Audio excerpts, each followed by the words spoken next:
ভবিষ্যতে এমন একটা সময় চলে আসে যখন পৃথিবী বসবাসের একদম অযোগ্য হয়ে যায়। এখন মানব সভ্যতা টিকিয়ে রাখতে হলে পৃথিবীর মতো অন্য একটা গ্রহ খুঁজে বের করতে হবে। কিন্তু আসলে কি এটা সম্ভব? চলুন দেখে আসি ক্রিস্টোফার নোলানের এক মহাকাব্যিক যাত্রা ইন্টারস্টেলার। সিনেমার শুরুতে আমরা ভবিষ্যতের কোনো একটা সময়কালকে দেখতে পাই, যেখানে দেখা যায় পৃথিবীর অবস্থা বর্তমানে ধ্বংসের কাছাকাছি। পৃথিবী এখন মানুষের বসবাসের একদম অযোগ্য হয়ে উঠেছে। মাটিও পুরোপুরিভাবে নিজের উর্বরতা হারিয়ে ফেলেছে। সেই জন্য ধান, গম বা অন্যান্য সব রকমের শস্য পৃথিবী থেকে পুরোপুরি বিলুপ্ত হয়ে গেছে। এখন পৃথিবীর মাটিতে শুধুমাত্র ভুট্টা ছাড়া আর কোনো কিছু চাষ করা যাচ্ছে না। আর আগামী কিছু বছরের মধ্যে হয়তো সেটাও বন্ধ হয়ে যাবে। বাতাসে অক্সিজেনের পরিমাণ কমে গেছে, আর সেই সঙ্গে এখন বাতাসে ধূলিকণার পরিমাণও প্রচণ্ড পরিমাণে বেড়ে গেছে, যার কারণে প্রায় সময় পৃথিবীর বিভিন্ন স্থানে বিশালাকৃতির ধূলির জ্বর বয়ে যায়। ফলে পৃথিবীতে মানুষের সুস্থভাবে বেঁচে থাকা খুবই দুষ্কর হয়ে যাচ্ছিল। এরপর আমরা এই গল্পের প্রধান চরিত্র কুপারকে দেখতে পাই। কুপার একসময় নাসার পাইলট ছিল, কিন্তু এখন সে নিজের চাকরি হারিয়ে চাষাবাদ করে। নাসা এমন একটা সংস্থা ছিল যারা মহাকাশ নিয়ে গবেষণা করত, কিন্তু এই মুহূর্তে মানুষ এবং দেশের সরকারের কাছে ঠিকঠাকভাবে খাওয়া দাওয়া করার সামর্থ্য ছিল না। সেই জন্য নাসার মতো বড় বড় সংস্থাগুলোকে এখন বন্ধ করে দেওয়া হয়েছে। এবার দেখা যায় কুপার নিজের বাড়িতে নিজের মেয়ে মার্ভ, ছেলে টম আর শ্বশুর ডোনাল্ডের সঙ্গে থাকত। মার্ভ পড়াশোনায় খুবই ভালো ছিল, আর তার বিজ্ঞান সম্পর্কে খুব বেশি আগ্রহ ছিল। সে মনে করে তার ঘরে নাকি একটা ভূত আছে, যে তার বুক সেলফ থেকে বইগুলো নিচে ফেলে দেয়। কিন্তু তার ভাই টম সেই তুলনায় পড়াশোনা খুবই সাধারণ। ওর পড়াশোনা করতে খুব একটা ভালো লাগতো না। এবার একদিন মার্ভ আর টমের স্কুল থেকে কুপারকে ডেকে পাঠানো হয়। এরপর কুপার দুই সন্তানকে নিয়ে গাড়িতে করে তাদের স্কুলে যাচ্ছিল।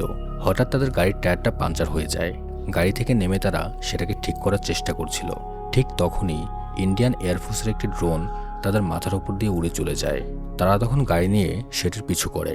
ড্রোনটা সম্পূর্ণ নিজে নিজে চলছিল তার সোলার প্যানেলের সাহায্যে, অর্থাৎ কেউ তাকে কন্ট্রোল করছিল না, কারণ সে কোম্পানি আরও 10 বছর আগে বন্ধ হয়ে গেছে। যাই হোক, কুপার তার কাছে থাকা একটা রেডিও কন্ট্রোলার ডিভাইস দিয়ে সে ড্রোনটিকে নিয়ন্ত্রণ করার চেষ্টা করে এবং সফলও হয়। তারপর ড্রোনটিকে একটা স্থানে নামিয়ে ভেতরে সোলার প্যানেল সহ প্রয়োজনীয় যন্ত্রগুলো তারা খুলে নেয়, যাতে তারা এগুলো তাদের কৃষিকাজে ব্যবহার করতে পারে। যাই হোক, এরপর তারা সবাই স্কুলে গিয়ে পৌঁছায়। আর ওইখানে যাওয়ার পর কুপার জানতে পারে তার ছেলে টম স্কুল শেষ করার পর আর কলেজে ভর্তি হতে পারবে না, কারণ এই মুহূর্তে পড়াশোনার খরচ অনেক বেশি বেড়ে গিয়েছিল। আর সরকার শুধুমাত্র কিছু মেধাবী স্টুডেন্টকেই কলেজে পড়ার সুযোগ দিত। এটা জানার পর কুপার স্কুল কর্তৃপক্ষকে বলে, আমি চেয়েছিলাম আমার ছেলে টম পড়াশোনা করে ভালো একজন ইঞ্জিনিয়ার হবে। তখন স্কুল কর্তৃপক্ষ বলে, এই মুহূর্তে আমাদের দেশে প্রয়োজনের তুলনায় অনেক বেশি ইঞ্জিনিয়ার রয়েছে। এই কারণে আমরা চাই টম একজন ভালো কৃষক হোক, কারণ এই মুহূর্তে আমাদের দেশে ভালো কৃষকের খুবই অভাব রয়েছে। এই কথাগুলো শোনার পর কুপারের মন একটু খারাপ হয়ে যায়। তারপর সে বাসায় ফিরে আসে এবং দেখা যায় অদ্ভুত কোনো কারণে তাদের কৃষিকাজের মেশিনগুলো ঠিকমতো কাজ করছিল না। এরপর ঘরে ঢুকে সব জায়গায় তাকিয়ে কুপারের কাছে ভীষণ অদ্ভুত লাগতে শুরু করে। মার্ফের ঘরের বুকশেলফ থেকে বইগুলো কোনো কারণ ছাড়াই পড়ে যাচ্ছে, যাকে মার্ফ ভূত মনে করছে। মার্ফের মতো তার ঘরের ভূতটা বইগুলো ফেলে তাকে কিছু একটা বলতে চাইছে মর্স কোডের সাহায্যে। মর্স কোড হচ্ছে এক ধরনের ভাষা, যেগুলো কিছু ডটের মাধ্যমে পাঠানো হয়। যেখানে কোনো রেডিও বা ফ্রিকোয়েন্সি কাজ করবে না, সেখানেই মর্স কোড ঠিকঠাকভাবে কাজ করে। তবে কুপার তার মেয়ের কথা তেমন একটা পাত্তা দেয় না। পরের দিন সে নিজের ছেলে আর মেয়েকে নিয়ে বেসবল খেলা দেখতে চলে আসে, কিন্তু খেলা শুরু হওয়ার কিছুক্ষণের মধ্যেই সেখানে বিশাল আকৃতির একটা ধূলির জ্বর শুরু হয়ে যায়। সেজন্য খেলাটা সঙ্গে সঙ্গে বন্ধ হয়ে যায়, আর ওদেরকে তাড়াতাড়ি করে নিজেদের বাড়িতে ফিরে আসতে হয়। ধূলির জ্বর এতটাই ভয়ঙ্কর ছিল যে রাস্তায় কোনো কিছু ঠিকঠাকভাবে দেখা যাচ্ছিল না। ঘরে ফেরার পর কুপার দেখতে পায় মার্ফের ঘরে একটা জায়গায় নির্দিষ্ট প্যাটার্নে ধুলোগুলো নিচে পড়ছে। এটা দেখার পর মার্ফ বলে, এটা নিশ্চয়ই ভূতটার কাজ। কুপার রাস্তার মেয়েকে তার ভাইয়ের সঙ্গে ঘুমাতে পাঠিয়ে দেয়। এবার কুপার সারা রাত ধরে ওই ঘরের মধ্যে তৈরি হওয়া ধুলোর লাইনগুলো দেখতে শুরু করে। আর সারা রাত ধরে পর্যবেক্ষণ করে সে বুঝতে পারে এই লাইনগুলো আসলে পৃথিবীর মাধ্যাকর্ষণ শক্তির কারণে তৈরি হয়েছিল। ঘরের যে জায়গাগুলোতে ধুলো ছিল, শুধুমাত্র সেই জায়গাতেই মাধ্যাকর্ষণ শক্তি ছিল। আর ওই লম্বা দাগের মাঝখানে যে ফাঁকা জায়গাগুলো ছিল, সেখানে কোনো রকমের মাধ্যাকর্ষণ শক্তি ছিল না। সেই জন্য মাধ্যাকর্ষণের অভাবে মাঝখানের ওই ফাঁকা জায়গাগুলোতে কোনো ধুলো জমতে পারেনি। আর তার সঙ্গে সঙ্গে কুপার এটাও বুঝতে পারে যে এগুলো কোনো সাধারণ দাগ ছিল না এবং কোনো মর্স কোডও ছিল না, এগুলো আসলে বাইনারি কোড ছিল। আমরা জানি যে বাইনারি কোড একটা বিশেষ ধরনের ভাষা, যেগুলো বিভিন্ন ইলেকট্রনিক্স যন্ত্রে তথ্য আদান প্রদানের ক্ষেত্রে ব্যবহার করা হয়। আর পুরো বাইনারি সিস্টেমে শুধুমাত্র 1 আর 0 ব্যবহার করা হয়ে থাকে।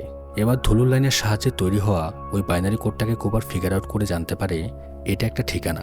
কেউ চাইছিল যে কুপার ওই ঠিকানায় পৌঁছাক, কিছুক্ষণ পর কুপার মার্ককে সঙ্গে নিয়ে সেই ঠিকানায় পৌঁছে যায়। আর ওইখানে পৌঁছানোর পর দেখা যায় জঙ্গলের মধ্যে বিশাল সুরক্ষা ব্যবস্থা দিয়ে ওই জায়গাটিকে চারদিক থেকে ঘিরে রাখা হয়েছে।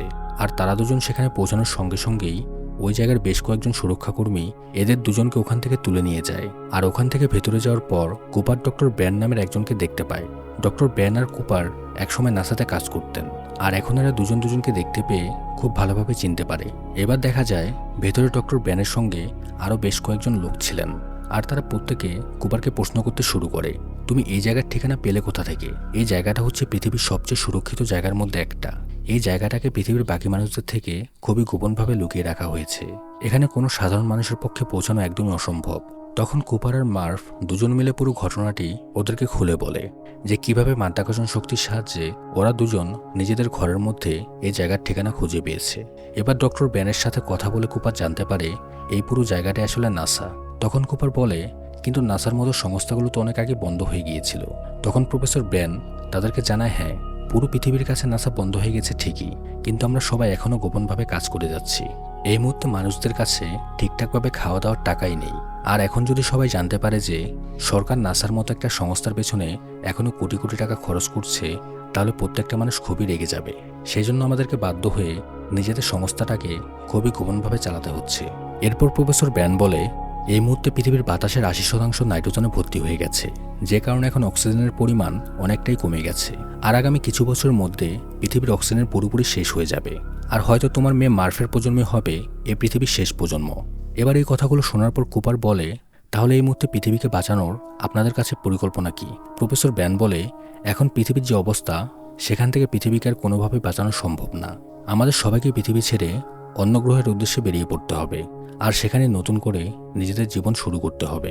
তখন কুপার বলে, এই পুরো সৌরজগতের মধ্যে পৃথিবী ছাড়া আর কোনো গ্রহই মানুষের বসবাসের উপযোগী নয়। আর বাকি যেসব গ্রহে মানুষের বেঁচে থাকার সম্ভাবনা রয়েছে, সেই গ্রহগুলো পৃথিবী থেকে অনেক আলোকবর্ষ দূরে। আর এই মুহূর্তে আমাদের পক্ষে কোনোভাবেই ওই গ্রহগুলোতে পৌঁছানো সম্ভব না। তখন প্রফেসর ব্র্যান নিজের পুরো টিমকে সঙ্গে নিয়ে কুপারের সঙ্গে একটা আলোচনা সভায় বসেন। আর ওখান থেকে রেমিলি নামে একজন বিজ্ঞানী কুপারকে জানায়, আজ থেকে 48 বছর আগে শনি গ্রহের কাছে একটা ওয়ার্ম হোল দেখা গিয়েছিল। আর এই ওয়ার্ম হোলের সাহায্যে আমরা সেই সমস্ত গ্রহের কাছে খুব অল্প সময়ে পৌঁছাতে পারবো, যেখানে সাধারণভাবে পৌঁছাতে গেলে আমাদের কয়েক লাখ বছর সময় লেগে যেত। আর আমাদের ধারণা, কোনো উন্নত প্রজাতির জীব ওই ওয়ার্ম হোলটাকে সেখানে ইচ্ছে করে রেখে গেছে, যাতে আমরা খুব সহজে পৃথিবীর মতো অন্য আরেকটা গ্রহ খুঁজে বের করতে পারি। এখানে বলে রাখি, ওয়ার্ম হোল হলো অ্যালবার্ট আইনস্টাইনের একটা থিওরি। ওয়ার্ম হোলের সাহায্যে যে কোনো মানুষ এক জায়গা থেকে অন্য জায়গায় খুব অল্প সময়ের মধ্যে পৌঁছে যেতে পারে। উদাহরণস্বরূপ ধরা যাক, আমরা সবাই এই কাগজের এই প্রান্ত থেকে ওই প্রান্তে পৌঁছাতে চাই। সাধারণভাবে এই কাজটা করতে গেলে আমাদেরকে পুরো কাগজের এই পাশ থেকে ওই পাশে অতিক্রম করতে হবে, কিন্তু আমরা যদি এই কাগজটাকে সম্পূর্ণ ভাঁজ করে দেই, তাহলে দেখা যাবে খুব অল্প সময়ের মধ্যেই আমরা পুরো কাগজের এক প্রান্ত থেকে অন্য প্রান্তে পৌঁছে গেছি। আর এখন এই কাজের জন্য আমাদেরকে পুরো কাগজটা পার করার কোনো দরকার নেই। আর মহাকাশের মতো ওয়ার্ম হোল ঠিক একইভাবে কাজ করে। সাধারণভাবে যে রাস্তা পার করতে আমাদের কয়েক লক্ষ বছর লেগে যেত, ওয়ার্ম হোলের সাহায্যে সেই দূরত্বটা আমরা কিছু মিনিটের মধ্যে অতিক্রম করতে পারবো। এবার প্রফেসর ব্যান বলেন, আজ থেকে 10 বছর আগে আমরা 13 জন নভোচারীকে ওই ওয়ার্ম হোলের সাহায্যে অন্য গ্যালাক্সিতে পাঠিয়ে দিয়েছি। আর তাদের প্রত্যেকের কাজ ছিল মহাকাশের মধ্য থেকে পৃথিবীর মতন মানুষের বসবাস উপযোগী অন্য আরেকটা গ্রহ খুঁজে বের করা। আর ওই 13 জন নভোচারীর কাছে একটা করে রোবট আছে। আর যখনই ওরা মানুষের বসবাস উপযোগী কোনো গ্রহ খুঁজে পাবে, তখন ওরা নিজেদের রোবটটাকে অন করে ওখান থেকে পৃথিবীতে সিগন্যাল পাঠিয়ে দেবে। আর এখন অবধি ওই 13 জনের মধ্যে মাত্র 3 জনের গ্রহ থেকে আমরা ওই সিগন্যালটা পেয়েছি। আর সেজন্য এখন আমরা সবাই একটা নতুন মিশনের প্রস্তুতি নিচ্ছি। আর এখন এই নতুন মিশনের কাজ হলো ওই সিগন্যালটাকে ফলো করতে করতে ওই নতুন গ্রহের কাছে পৌঁছানো।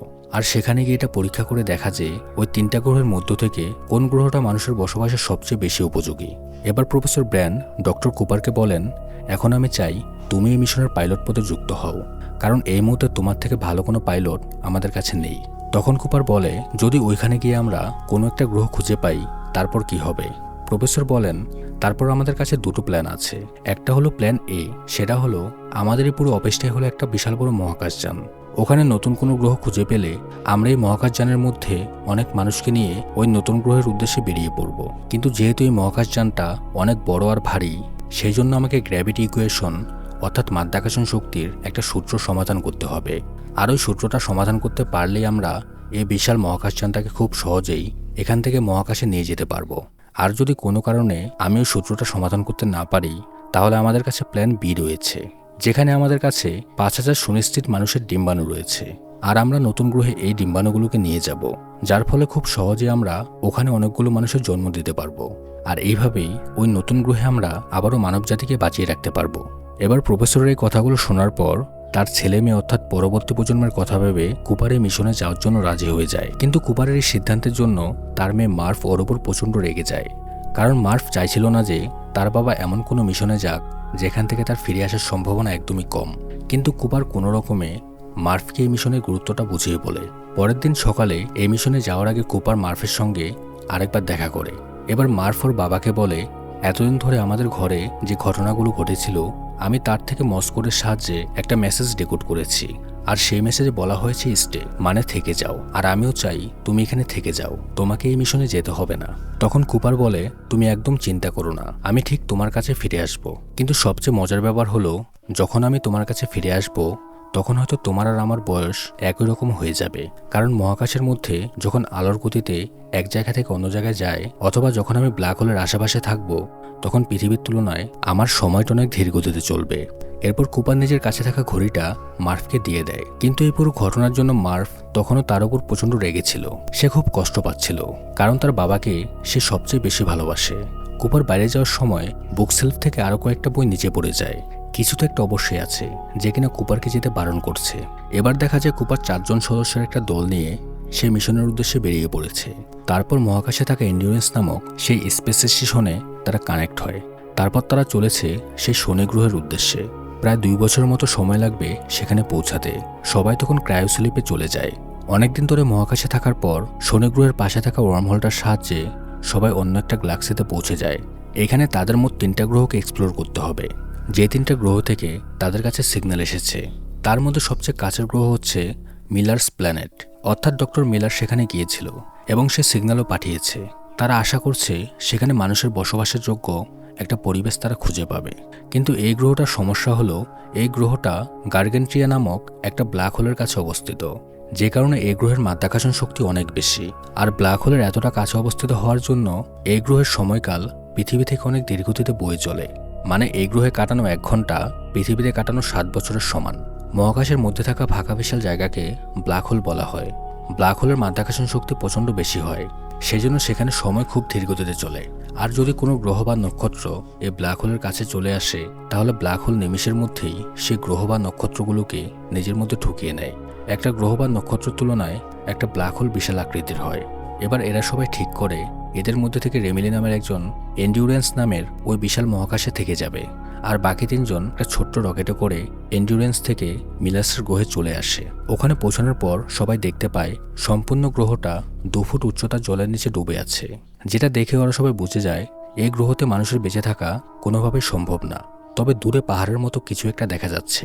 এবার একটু খোঁজাখুঁজির পর ওরা ডক্টর মিলারের মহাকাশযানের বেশ কিছু ভাঙা অংশ খুঁজে পায়। আর এমিলি আস্তে আস্তে ওই ভাঙা অংশগুলোকে সংগ্রহ করতে শুরু করে। সে আস্তে আস্তে ওই পাহাড়ের দিকে এগিয়ে যেতে শুরু করে। কিন্তু কিছুক্ষণ পর ওরা খেয়াল করে ওইটা আসলে কোনো পাহাড় ছিল না, ওইটা ছিল বিশাল বড় একটা জলের ঢেউ। যে জলের ঢেউটা এখন আস্তে আস্তে ওদের দিকে আসতে শুরু করেছে। আসলে এই গ্রহে মাধ্যাকর্ষণ শক্তির পরিমাণ এতটাই বেশি ছিল, যে কারণে ওই জলের ঢেউগুলো বিশাল পাহাড়ের মতো আকৃতি ধারণ করেছিল। এবার ওই বিশাল আকৃতির ঢেউটা দেখার পর কুপার তাড়াতাড়ি করে ওদেরকে নিজেদের মহাকাশযানে ফিরে আসতে বলে। শেষ মুহূর্তে অ্যামেলিয়া কোনো রকমে ওই মহাকাশযানে ফিরে আসতে পারলেও ওদের একজন সঙ্গী ওই বিশাল জলের ঢেউর কারণে ওখান থেকে ভেসে চলে যায়, আর সে সঙ্গে সঙ্গে ওখানেই মারা যায়। এবার দেখা যায় ওই বিশাল ঢেউয়ের কারণে ওদের মহাকাশযানে অনেকটা জল ঢুকে গেছে, আর এখন সম্পূর্ণ জল বের করা না অবধি ওদের মহাকাশযানটাকে চালু করা যাবে না। এবার কুপার বলে, ডক্টর মিলার তো অনেক আগেই এই গ্রহে পৌঁছে গিয়েছিলেন, আর এখানে আসার কিছুক্ষণের মধ্যেই তো উনি বুঝতে পেরে গিয়েছিলেন যে এই গ্রহটা মানুষের বসবাসের উপযোগী না। তাহলে উনি এত বছর ধরে পৃথিবীতে সিগন্যাল কেন পাঠিয়ে যাচ্ছিলেন? তখন এমিলিয়া বলে, আসলে সবকিছু হচ্ছে পৃথিবী থেকে এই গ্রহের সময়ের পার্থক্যের জন্য। আসলে ডক্টর মিলার কিছুক্ষণ আগেই এই গ্রহে পৌঁছেছিলেন, আর হয়তো কিছু মিনিট আগেই উনি মারা গেছেন। কিন্তু যেহেতু এখানে কাটানো 1 ঘন্টা পৃথিবীতে 7 বছরের সমান, সেই জন্য উনি হয়তো কিছুক্ষণ আগে এই গ্রহ থেকে সিগন্যাল পাঠিয়েছিলেন। কিন্তু সময়ের পার্থক্যের জন্য আমরা সেই সিগন্যালটা বহু বছর ধরে পাচ্ছিলাম। এবার ওই মহাকাশযান থেকে জল বের করে ওই গ্রহ থেকে বেরোতে বেরোতে ওদের 3 ঘন্টারও বেশি সময় লেগে যায়। আর ওখান থেকে এন্ডুরেন্স নামক ওই মহাকাশযানে পৌঁছানোর পর ওরা দেখতে পায় রেমিলি নামের ওদের যে সঙ্গীটাকে ওরা এই মহাকাশযানে রেখে গিয়েছিল, এখন তার বয়স অনেকটাই বেড়ে গেছে আর সে পুরোপুরি বুড়ো হয়ে গেছে। রেমিলি তাদেরকে বলে, আমি তো মনে করেছিলাম তোমরা হয়তো আর কোনোদিন ফিরে আসতে পারবে না। তোমরা 23 বছর 4 মাস আর 8 দিন পর এখানে ফিরে আসলে, আর এই সময়ের মধ্যে তোমাদের বাড়ি থেকে অনেকগুলো মেসেজ এসেছে। তোমরা চাইলে ওই মেসেজগুলো দেখে নিতে পারো। এবার নিজের জীবন থেকে এতটা সময় হারিয়ে ফেলার জন্য কুপারের মন প্রচণ্ড খারাপ হয়ে যায়। এরপর সে বাড়ি থেকে পাঠানো মেসেজগুলো দেখতে শুরু করে। দেখা যায় এই 23 বছর ধরে ওর ছেলে ওকে অনেকবার অনেকগুলো মেসেজ পাঠিয়েছে, আর এইগুলো দেখে কুপার জানতে পারে ওর ছেলের এখন বিয়ে হয়ে গেছে, আর এখন ওর ছেলের একটা বাচ্চা ছেলেও হয়েছে। কিন্তু এত বছরের মধ্যে ওর মেয়ে মার্ভ ওকে শুধুমাত্র একবার একটা মেসেজ পাঠিয়েছে, আর মার্ভ এই মেসেজটা সেই সময় পাঠিয়েছিল যখন সে নিজের বাবার বয়সী হয়ে গিয়েছিল। কারণ পৃথিবী থেকে যাওয়ার আগে ওর বাবা ওকে বলেছিল যখন সে আর তার বাবা একই বয়সী হয়ে যাবে তখন তার বাবা আবার পৃথিবীতে ফিরে আসবে। আর ওই মেসেজ থেকে কুপার জানতে পারে মার্ভ এখন ডক্টর ব্যান্ডের সঙ্গে থাকে, আর ওনার সঙ্গে থাকতে থাকতেই মার্ভ একজন বিজ্ঞানী হয়ে উঠেছে, আর মার্ভ এখন নাসাতেই কাজ করে। এবার দেখা যায় এন্ডিউরেন্সের মধ্যে এরা 3 জন মিলে ঠিক করছিল যে বাকি দুটো গ্রহের মধ্য থেকে এরপর ওরা কোন গ্রহটায় যাবে। আর বাকি যে দুটো গ্রহ থেকে তাদের কাছে সিগন্যাল আসছিল তাদের মধ্য থেকে একটা ছিল ডক্টর ম্যানের গ্রহ আর আরেকটা ছিল ডক্টর অ্যাডম্যানের গ্রহ। এরপর তারা 3 জন মিলে ঠিক করে এই মুহূর্তে তারা ডক্টর ম্যানের গ্রহে যাবে। তারপর তারা 3 জন ওই গ্রহটায় যাওয়ার জন্য প্রস্তুতি নিতে শুরু করে। এইদিকে দেখা যায় পৃথিবীর অবস্থা আগের থেকে অনেক বেশি খারাপ হয়ে গেছে। এখন পৃথিবীতে অক্সিজেনের পরিমাণ আগের থেকে আরও অনেক কমে গেছে। আর সেই একই সঙ্গে এখন দেখা যায় প্রফেসর ব্র্যান এখন শারীরিকভাবে অনেক অসুস্থ হয়ে গেছেন, আর হয়তো অল্প কিছুক্ষণের মধ্যেই উনি মারাও যাবেন। এবার দেখা যায় মারা যাওয়ার আগে প্রফেসর ব্র্যান মার্ভকে বলছে, এতদিন ধরে আমি তোমাকে একটা মিথ্যে কথা বলেছি, তুমি পারলে আমাকে ক্ষমা করে দিও। আসলে তোমার বাবা যে মিশনটায় গিয়েছে সেখানে কোনো প্ল্যানে কখনোই ছিল না। মানে পৃথিবী থেকে বাকি সমস্ত মানুষকে অন্য গ্রহে নিয়ে যাওয়া কোনোভাবেই সম্ভব না। আর সেই জন্য এখন নতুন কোনো গ্রহ খুঁজে পেলে প্ল্যান বি অনুযায়ী ওদেরকে 5000 ডিম্বাণু নিয়ে ওই নতুন গ্রহতেই থেকে যেতে হবে। এবার এত বছর পর এই কথাটা শোনার পর মার্ভ প্রচণ্ড অবাক হয়ে যায়। ছোটবেলা থেকে ও যে কথাগুলোকে সত্যি মনে করে আসছিল, আজ এক মুহূর্তে সেই সমস্ত কথাগুলো মিথ্যে হয়ে যায়। এবার মার্ভ প্রশ্ন করে, আমার বাবা কি এই ব্যাপারটা জানতেন? কিন্তু এই কথার কোনো উত্তর দেওয়ার আগেই প্রফেসর মারা যান। আর এখন মার্ভ মনে করে ওর বাবা কুপার হয়তো এই প্ল্যান সম্পর্কে আগে থেকে সবকিছু জানতো, আর উনি হয়তো মার্ভকে এই পৃথিবীতে ইচ্ছে করে একা রেখে চলে গেছেন। এবার মার্ভ সঙ্গে সঙ্গেই নিজের বাবাকে একটা ভিডিও মেসেজ পাঠায়। সে মেসেজে বলছিল, এখন আমি প্রফেসরের কাছ থেকে সমস্ত সত্যি কথা জেনে গেছি। আমি জানতে পেরেছি প্ল্যান এ বলে কখনোই কোনো কিছু ছিল না। তুমি আমাদেরকে এখানে একা রেখে সারা জীবনের জন্য চলে গেছো। কিন্তু মার্ভের মেসেজটা ওদের কাছে পৌঁছানোর আগেই ওরা সবাই প্রফেসর ম্যানের গ্রহের উদ্দেশ্যে বেরিয়ে পড়েছিল। এবার ওই গ্রহে পৌঁছানোর পর দেখা যায় ওখান থেকে সিগন্যাল পাঠিয়ে প্রফেসর ম্যান একটা স্লিপিং চেম্বারের মধ্যে ঘুমিয়েছিলেন, আর এখন ওরা সবাই প্রফেসর ম্যানকে ওখান থেকে জাগিয়ে তোলেন। এবার সে সবাইকে বলতে শুরু করে এই গ্রহটা মানুষের বসবাসের খুবই উপযোগী। এখানে পৃথিবীর তুলনায় 80% মাধ্যাকর্ষণ শক্তি রয়েছে, আর জল এবং অক্সিজেন সবকিছু এখানে যথেষ্ট পরিমাণে আছে। এবার কুপার খেয়াল করে প্রফেসর ম্যানের সঙ্গে থাকা রোবটটা, যার নাম কিপ, সেটা ওখানে বন্ধ অবস্থায় পড়ে আছে। আর এই ব্যাপারে জানতে চাইলে ম্যান তাদেরকে বলে, আসলে আমার রোবটটা খারাপ হয়ে গিয়েছিল, আরও সবসময় আমাকে ভুল তথ্য দিচ্ছিল, সেজন্য আমি ওই রোবটটাকে বন্ধ করে দিয়েছি। আর এই সব কিছু চলাকালীন এমিলির রোবটের কাছে নাসার তরফ থেকে পাঠানো মার্ভের মেসেজটা পৌঁছে যায়। আর এখন মার্ভের কাছ থেকে এই কথাগুলো শোনার পর কুপার আর এমিলি প্রত্যেকে খুবই অবাক হয়ে যায়, কারণ এতদিন ধরে এরা প্রত্যেকে জানতো যে প্ল্যান এ রয়েছে। এমনকি এমিলি নিজেও জানতো না যে ওর বাবা প্রফেসর ব্র্যান ওকে এতদিন ধরে প্ল্যান এ সম্পর্কে মিথ্যা কথা বলেছেন। এবার এই কথাগুলো শোনার পর সে আর এই মিশনে কাজ করবে না। ও নিজের মেয়ের সঙ্গে দেখা করার জন্য এখন এখান থেকে পৃথিবীতে ফিরে যাবে। এবার তারা সবাই মিলে ঠিক করে যে কুপার এখান থেকে পৃথিবীতে ফিরে যাবে, আর বাকি 3 জন এই গ্রহতে থেকে এটাকে আরো ভালোভাবে পরীক্ষা করে দেখবে। এবার কুপার ডক্টর ম্যানকে বলে, আপনি যে জায়গাগুলো পরীক্ষা করেছিলেন এই গ্রহ থেকে যাওয়ার আগে আমি সেই জায়গাগুলোকে একবার দেখতে চাই। এরপরে দেখা যায় প্রফেসর ম্যান কুপারকে নিয়ে একটু দূরে যাওয়ার পর হেলমেট থেকে ট্রান্সমিটারটা খুলে নিয়ে ওকে ধাক্কা দিয়ে একটা গভীর খাদের মধ্যে ফেলে দেয়, যাতে কুপার এখান থেকে কোনোভাবেই নিজের দলের সঙ্গে যোগাযোগ করতে না পারে। এবার ডক্টর ম্যান ওকে জানায় আসলে গ্রহটা কোনোভাবে মানুষ বসবাসের উপযোগী না। এতক্ষণ ধরে সে সবাইকে মিথ্যা কথা বলেছিল, আর মিথ্যা সিগন্যাল দিয়ে পৃথিবী থেকে এখানে সবাইকে ডেকে এনেছিল। আসলে প্রফেসর ম্যান চাইছিল যখন এই সিগন্যাল দেখে পৃথিবী থেকে কোনো দল এখানে পৌঁছাবে তখন সেই দলের সঙ্গে সেই গ্রহ থেকে পৃথিবীতে ফিরে যাবে। আসলে প্রফেসর ম্যান নিজের জীবন বাঁচিয়ে এই গ্রহ থেকে পৃথিবীতে ফিরে যেতে চাইছিল, আর সেজন্যই ও সবাইকে মিথ্যা কথা বলে এবং এই গ্রহতে ডেকে আনে। অন্যদিকে রমেলি যখন প্রফেসর ম্যানের সে নষ্ট হয়ে যাওয়া রোবটটাকে ফিক্স করার চেষ্টা করে তখন কোনো একটা সমস্যার জন্য সেটা ব্লাস্ট করে এবং রমেলি সেখানে মারা যায়। এবার দেখা যায় কুপারকে ওখানে ফেলে দিয়ে প্রফেসর ম্যান মহাকাশ যান করে এন্ডুরেন্সের কাছে যায়। প্রফেসর ম্যান একজন ভালো বিজ্ঞানী হলেও উনি খুব একটা ভালো পাইলট ছিলেন না, সেই জন্য এন্ডুরেন্সের সঙ্গে নিজের মহাকাশ যানটাকে যুক্ত করার সময় উনি একটা বিস্ফোরণ ঘটিয়ে ফেলেন, আর এই বিস্ফোরণের ফলে উনি সঙ্গে সঙ্গে সেখানে মারা যান। এই ঘটনার ফলে এন্ডুরেন্স নামক ওই বিশাল মহাকাশ যানটার অনেক ক্ষতি হয়ে যায়। আর এইদিকে দেখা যায় কুপার কোনো রকমে ওই খাদের ভেতর থেকে বেরিয়ে এসে তার ট্রান্সমিটারটা খুঁজে পায়। তখন এমিলি এসে তাকে উদ্ধার করে, আর এখন সে তাকে প্রফেসর ম্যান সম্পর্কে সমস্ত সত্যি কথা জানিয়ে দেয়। এরপর তারা দুজন তাড়াতাড়ি করে নিজেদের মহাকাশ যান নিয়ে এন্ডুরেন্সে ফিরে আসে। কিন্তু এখান থেকে ফেরার পর দেখা যায় একটু আগে হওয়া বিস্ফোরণের জন্য এন্ডুরেন্সের অনেক ক্ষয়ক্ষতি হয়ে গিয়েছিল এবং সেটা লাঠিমের মতো ঘুরতে শুরু করেছে।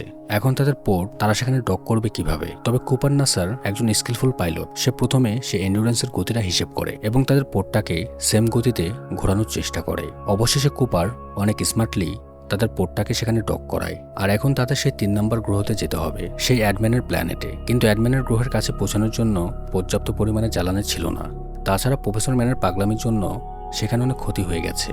সেজন্য কুপার ঠিক করে অ্যাডম্যানের গ্রহে পৌঁছানোর জন্য ওরা ওই ব্ল্যাক হোলের মাধ্যাকর্ষণ শক্তির ব্যবহার করবে, যেটাকে বিজ্ঞানের ভাষায় স্লিং শট থিওরি বলা হয়। যেটার মানে হলো ওরা পুরোপুরিভাবে গার্গান্ডুয়ার ভেতরে ঢুকবে না। গার্গান্ডুয়ার মাধ্যাকর্ষণ শক্তির কাছে পৌঁছানোর পর ওর মাধ্যাকর্ষণ শক্তির ক্ষমতার ফলে ওরা ব্ল্যাক হোলের চারদিকে একটা পাক খাবে। এইভাবে ব্ল্যাক হোলের চারদিকে ঘোরার সময় যখন ওদের মহাকাশযান একটা ভালো গতিবেগে পৌঁছে যাবে তখন ওরা নিজেদের মহাকাশযানটাকে চালু করে ব্ল্যাক হোলের মাধ্যাকর্ষণ শক্তির বাইরে বেরিয়ে অ্যাডম্যানের গ্রহের দিকে এগিয়ে যাবে। ব্ল্যাক হোলের মাধ্যাকর্ষণ শক্তির ফলে একটা বিশাল গতিবেগ পেয়ে যাওয়ার জন্য ওই গ্রহে পৌঁছাতে ওদের অনেক কম জ্বালানি লাগবে। আর সেই একই সঙ্গে ওরা এটাও ঠিক করে ব্ল্যাক হোলের চারদিকে ঘোরার সময় ওরা নিজেদের কাছে থাকা একটা রোবটকে ওই ব্ল্যাক হোলের ভেতরে ফেলে দেবে, যাতে ওই রোবটটা ব্ল্যাক হোলের ভেতর থেকে সমস্ত তথ্য সংগ্রহ করে এদেরকে পাঠাতে পারে। এবার দেখা যায় প্ল্যান মতো তারা সেটাই করতে শুরু করেছে। ব্ল্যাক হোলের চারদিকে ঘোরার সময় ওরা নিজেদের কাছে থাকা একটা রোবটকে ওর ভেতরে ফেলে দেয়। কিন্তু সেই একই সঙ্গে কুপার যে মহাকাশযানটা ছিল সেটাকে সে ইচ্ছে করেই এন্ডুরেন্সের থেকে আলাদা করে ওই ব্ল্যাক হোলের মধ্যে ঢুকে যায়। আসলে কুপার জানতো এই মুহূর্তে এন্ডুরেন্সের ওজন যতটা সম্ভব কম হওয়া উচিত, যাতে সেটাকে নিয়ে এমিলি খুব সহজেই অ্যাডম্যানের গ্রহে পৌঁছে যেতে পারে, আর ওখানে পৌঁছানোর পর প্ল্যান বিটাকে সফল করে পুরো মানবজাতিকে আবার বাঁচিয়ে তুলতে পারে। এবার দেখা যায় কুপার আস্তে আস্তে ওই ব্ল্যাক হোলের ভেতর ঢুকে যাচ্ছে, আর কিছুক্ষণ পর তার মহাকাশযানটা পুরোপুরি ধ্বংস হয়ে যায়। বেশ কিছুক্ষণ ওই ব্ল্যাক হোলের মধ্যে থাকার পর কুপার শেষ মুহূর্তে একটা টেসারেক্টের মধ্যে এসে পড়ে। এখানে আসার সঙ্গে সঙ্গেই যে রোবটটাকে কুপার ব্ল্যাক হোলের মধ্যে পাঠিয়েছিল তার সঙ্গে যোগাযোগ স্থাপন হয়ে যায়। আর ওই রোবটটা কুপারকে জানায় এই জায়গাটাকে ভবিষ্যতের মানুষেরা বানিয়েছে, আর এটা একটা 4 ডাইমেনশনাল জগৎ। এখানে সময়কে হাত দিয়ে ধরা যায়, দেখাও যায়, তবে নিয়ন্ত্রণ করা যায় না। সাধারণভাবে আমরা মানুষেরা 3 ডাইমেনশনে পরিচিত এবং দেখতে পাই দৈর্ঘ্য, প্রস্থ এবং উচ্চতা, যাকে বলা হয় 3D। আবার পিঁপড়া কিন্তু শুধু 1 ডাইমেনশনেই দেখে। তার সামনে একটা গোল দাগ এঁকে দিলে সে কিছু না বুঝেই সেখানে চক্কর খেতে শুরু করে। আর এই স্থানটা ছিল 4 ডাইমেনশনাল, অর্থাৎ দৈর্ঘ্য, প্রস্থ, উচ্চতা এবং 4 নাম্বারটা হচ্ছে সময়, যেটা আমরা সাধারণভাবে দেখা বা নিয়ন্ত্রণ করতে পারি না। এবার কুপার খেয়াল করে এই পুরো জায়গাটাকে একটা বিশাল বড় বইয়ের লাইব্রেরির মতো দেখতে ছিল। ভবিষ্যতের মানুষেরা এই ট্রেসারেক্টটাকে এই জন্যই বানিয়েছিল যে যাতে ওরা অতীতের মানুষের সঙ্গে যোগাযোগ করতে পারে আর পুরো মানবজাতিকে আবারও বাঁচিয়ে তুলতে পারে। এই ভবিষ্যতের মানুষেরাই আজ থেকে আরও বহু বছর আগে শনি গ্রহের কাছেই এই ওয়ার্ম হলটাকে রেখেছিল, যাতে অতীতের মানুষ এই ওয়ার্ম হলের সাহায্যে নতুন একটা গ্রহ খুঁজে বের করতে পারে। এবার এই ট্রেসারেক্টের ভেতরে কুপার শুধু একটা জিনিসই দেখতে পায়, সেটা হচ্ছে তার মেয়ে মার্ফের ছোট সে ঘর। অর্থাৎ অতীতে গিয়ে সে ছোট মার্ফকে দেখতে পায়। সে সেখানে সময়ের আগে এবং পরে সবকিছু দেখতে পাবে, কিন্তু পৌঁছাতে পারবে না সেখানে। আর এখন দেখা যায় সে মার্ফের ঘরে সবকিছু দেখতে পাচ্ছে। কুপার এখান থেকে মার্ফের সঙ্গে যোগাযোগ করার অনেক চেষ্টা করছিল, কিন্তু সে কোনোভাবেই পেরে উঠছিল না। সে সেখানে তার মেয়েকে দেখছে এবং ঘটে যাওয়া সবকিছুই দেখছে, তবে সেখানে পৌঁছানোর কোনো উপায় নেই। মার্ফ কান্নাকাটি করছে, কারণ কুপার তাকে ছেড়ে চলে যাচ্ছে। এখন সে বুঝতে পারছে যদি তখন সে তার মেয়ের কথা শুনে সেখানে থেকে যেত, তাহলে আজ সে তার মেয়ে মার্ফের সাথেই থাকতে পারত। কুপারের সেখানে বল প্রয়োগের ফলে মার্ফের বুকশেল্পে রাখা বইগুলো আস্তে আস্তে নিচে পড়তে শুরু করে। আর এটা সেই সময়ের ঘটনা যখন মার্ফ মনে করত ওর ঘরের মধ্যে একটা ভূত আছে, যে ভূতটা ওর বইগুলোকে নিচে ফেলে দিত। আসলে এটা কোনো ভূত না, এটা কুপার নিজেই। সে মার্ফের সঙ্গে যোগাযোগ করার চেষ্টা করছিল। এবার কুপার বুঝতে পারে এখান থেকে মার্ফের সঙ্গে যোগাযোগ করার একমাত্র উপায় হলো মাধ্যাকর্ষণ শক্তি। কারণ শুধুমাত্র মাধ্যাকর্ষণ শক্তি সব জায়গায় ভালোভাবে কাজ করে, আর এক সময়কাল থেকে অন্য সময়কালে খুব ভালোভাবে যাওয়া আসা করতে পারে। এবার কুপার মাধ্যাকর্ষণ শক্তির সাহায্যে মার্ফের ঘরে ধুলোর মধ্যে সে বাইনারি কোডের লাইনগুলোকে তৈরি করে দেয়, যেগুলোর সাহায্যে তখন তারা নাসার অফিসে পৌঁছে গিয়েছিল। এবার কুপার বুঝতে পারে ফিফথ ডাইমেনশনের লোকেরা অর্থাৎ ভবিষ্যতের মানুষেরা এই ট্রেজারেকটাকে ইচ্ছে করেই মার্ফের ঘরের কাছে বানিয়েছিল, কারণ ওরা সবাই জানতো মার্ফ বড় হয়ে একসময় নাসার একজন বড় বিজ্ঞানী হয়ে উঠবে। আর যেহেতু এখন কুপার আর ওই রোবটটার কাছে ব্ল্যাক হোল সম্পর্কিত সমস্ত তথ্য রয়েছে, সেজন্য কুপার এখন নিজের কাছে থাকা সমস্ত তথ্য মার্ফের কাছে পাঠানোর চেষ্টা করছিল, যাতে এই তথ্যগুলো দিয়ে মার্ফ মাধ্যাকর্ষণ শক্তির সেই সূত্রটাকে সমাধান করতে পারে আর প্ল্যান এটাকে চালু করে পৃথিবীর সমস্ত মানুষকে বাঁচিয়ে নিতে পারে। এবারে ব্ল্যাক হোলের তথ্য দেওয়ার জন্য কুপার একটু ভবিষ্যতে চলে আসে, যেখানে দেখা যায় মার্ফ এখন নাসার বিজ্ঞানী হয়ে গেছে। ডক্টর ব্র্যান্ড সব আশা ছেড়ে মরে গেছে ঠিকই, তবে মার্ফ এখনও আশা ছাড়েনি। তারা একটা গ্র্যাভিটি ইকুয়েশন নিয়ে কাজ করছিল, যেটা সফল হয়ে গেলেই প্ল্যান এ অর্থাৎ এই পুরো স্টেশনটাকেই পৃথিবী থেকে উড়িয়ে নেওয়া যাবে। তবে গ্র্যাভিটি ইকুয়েশনটাকে সমাধান করার জন্য একটি মাত্র সূত্রের প্রয়োজন, যেটা আছে শুধুমাত্র সেই ব্ল্যাক হোলের মধ্যেই। এখন মার্ফ মনে করছে তার সব প্রশ্নের উত্তর হয়তো সে তার ছোটবেলার ঘরের মধ্যেই পাবে, যে স্থানটা সে ফেলে রেখে চলে এসেছিল। সে আবারও চলে যায় তার বাড়িতে এবং নিজের ভাইয়ের সঙ্গে দেখা করে। তার স্ত্রী এবং বাচ্চারা খুবই অসুস্থ। মার্ফ তাদের চিকিৎসা করাতে চায়, তবে তার ভাই হয়তো সেটা চায় না এবং সে মার্ফকে এই ঘর থেকে চলে যেতে বলে। প্রচণ্ড রাগ নিয়ে মার্ফ সেখান থেকে চলে আসে, তবে সবকিছু চিন্তা করে সে আবারও ফিরে যায়। তারপর টমের সে ভুট্টার খেতে সে আগুন লাগিয়ে দেয়, যাতে টমকে সে অন্যদিকে ব্যস্ত রাখতে পারে। তারপর সে চলে আসে তার বাড়িতে। মার্ফ তার ঘরে গিয়ে পৌঁছায় এবং তার পুরনো জিনিসপত্র নিয়ে ঘাটাঘাটি শুরু করে। কিছু তো একটা রয়েছে এখানে, নয়তো ছোটবেলা থেকেই বই পড়ে যাওয়া এবং ধুলোর প্যাটার্ন সহ আরও কত কিছু ঘটেছে এখানে। এবার সে খেয়াল করে টেবিলের ওপরে সে হাত ঘড়িটা আছে, যেটা কুপার মহাকাশে যাওয়ার আগে মার্ফকে দিয়েছিল। ওই ঘড়ির কাঁটাটা তখন অদ্ভুতভাবে নড়ছে। মার্ফ বুঝে যায় এটা তার বাবার পাঠানো মস্কোডের সংকেত। আর কুপার এখন মাধ্যাকর্ষণ শক্তির ব্যবহার করে মস্কোডের সাহায্যে মার্ফকে ব্ল্যাক হোলের সমস্ত তথ্য দিয়ে দেয়। এবার নিজের বাবার কাছ থেকে ব্ল্যাক হোলের সমস্ত তথ্য নেওয়ার পর মার্ফ মাধ্যাকর্ষণ শক্তির সেই সূত্রটা সমাধান করে ফেলে, যার ফলে এখন ওরা নাসার ওই বিশাল মহাকাশ যানে করে পৃথিবীর অনেক মানুষকে বাঁচিয়ে আনতে পারবে। আর মার্ফকে ওই তথ্যগুলো পুরোপুরি দেওয়ার পর ওই ট্রেজার একটা সঙ্গে সঙ্গে নষ্ট হয়ে যেতে শুরু করে। পরবর্তীতে কুপারকে মহাকাশচারীরা খুঁজে পেয়ে একটা হসপিটালে নিয়ে আসে। সেখানে জ্ঞান ফেরার পর সে জানতে পারে এখন তার বয়স 124 হয়ে গেছে। আসলে যেহেতু কুপার ব্ল্যাক হোলের ভেতরে থাকা ওই ট্রেজারেক্টের মধ্যে বেশ কিছুটা সময় কাটিয়েছিল, সেজন্য পৃথিবী থেকে ওইখানকার সময় অনেক ধীরগতিতে বয়ে চলছিল। সেই কারণেই ওর বয়স এখন আরও অনেকটা বেড়ে যায়। আর ও এখন জানতে পারে ওরা সবাই একটা মহাকাশযানের মধ্যে রয়েছে, আর এই মহাকাশযানটার নাম হলো কুপার স্টেশন, যেটাকে ওর মেয়ে মার্ফ কুপারের নামে তৈরি করেছে। কারণ মার্ফ মাধ্যাকর্ষণ সূত্র সমাধান করে নাসার ওই বিরাট মহাকাশযানের সাহায্যে পৃথিবী থেকে অনেক মানুষকে বাঁচিয়ে এনেছিল। এবার কুপার খেয়াল করে ওই পুরো মহাকাশযানটাকেই পৃথিবীর আদলে বানানো হয়েছিল। কুপার যখন নিজের মেয়ে মার্ফের সঙ্গে দেখা করতে যায়, তখন সে দেখতে পায় মার্ফ একদম বুড়ি হয়ে গেছে। পৃথিবী থেকে মহাকাশ এবং ব্ল্যাক হোলের সময়ের ব্যবধানের জন্য মার্ফ এখন নিজের বাবার আগে বুড়ি হয়ে গেছে। আর এতগুলো বছর পর একজন আরেকজনকে দেখতে পায়। ওরা দুজন খুবই খুশি হয়। মার্ফ বলে, আমি জানতাম তুমি একদিন আমার কাছে নিশ্চয়ই ফিরে আসবে, কারণ তুমি আমাকে কথা দিয়েছিলে। এবার বেশ কিছুক্ষণ নিজেদের মধ্যে গল্প করার পর মার্ফ বলে, আমি চাই তুমি এখান থেকে চলে যাও, কারণ আর কিছুক্ষণের মধ্যেই আমি হয়তো মারা যাব। আর কোনো বাবাকেই তার সন্তানের মৃত্যু দেখা উচিত না। এবার কুপার জানতে পারে এমিলিয়া তখন অ্যাডমান্ডের গ্রহে পৌঁছে গিয়েছিল, আর সেই গ্রহটা সত্যি সত্যি মানুষদের বসবাসের উপযোগী ছিল। এই কথাগুলো শোনার পর কুপার একটা মহাকাশযান নিয়ে এমিলিয়াকে সাহায্য করার জন্য বেরিয়ে পড়ে। আর এখানেই সিনেমার গল্পটা শেষ হয়। ভিডিওটি ভালো লাগলে অবশ্যই লাইক দিয়ে আপনার মতামত কমেন্ট করে জানাবেন এবং নতুন হলে অবশ্যই সাবস্ক্রাইব করুন। ধন্যবাদ। দেখা হচ্ছে পরের ভিডিওতে।